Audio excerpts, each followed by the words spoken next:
time to go to work.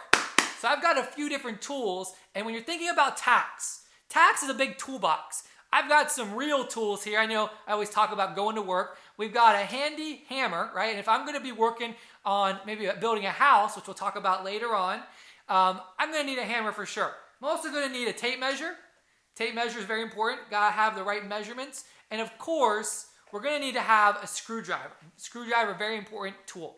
Now, in terms of teaching, I love to teach, love to help you understand tax. I've got some important things as well. Now, I don't have a dry erase board here, but if I'm in the classroom, always got to have handy dry erase marker available. So you got that. And then, of course, you've got my favorites of all the different tools, because I do a lot of writing.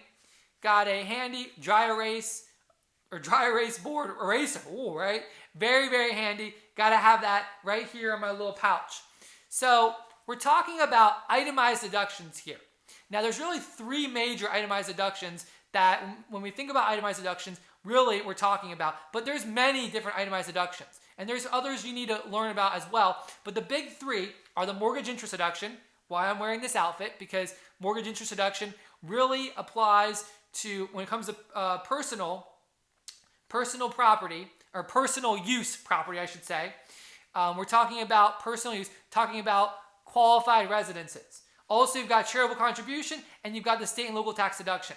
Now, when we're talking about itemized deductions for taxpayers, for individuals, we're talking about personal use activities. Keep that in mind, okay? If you're dealing with a business or you're dealing with like a corporation, they don't have itemized deductions. That's not a thing. There is no standard deduction.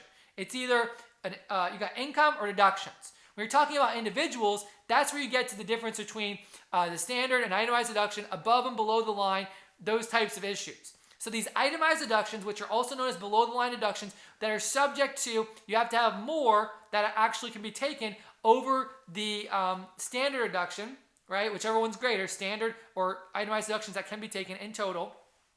Again, big three: mortgage interest, charitable contribution, state and local tax. Now there's others like the medical expense deduction out there, and you're going to learn some of those. But really, again, the big three: mortgage interest, charitable contribution, and the state and local tax deduction. Those are really the sacred three, I like to think of them as, when it comes to itemized deductions. These are ones that, yes, the rules have changed over time, but really, these are the ones that have been in place for a while now, and they're very unlikely to be eliminated. They could be eliminated in the future or much limited, but again, these are the most sacred of the three.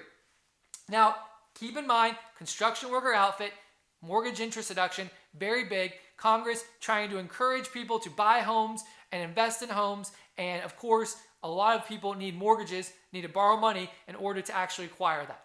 So with this and with my outfit, let's go ahead, get to work, right? Ready, go to work, and let's jump into the material.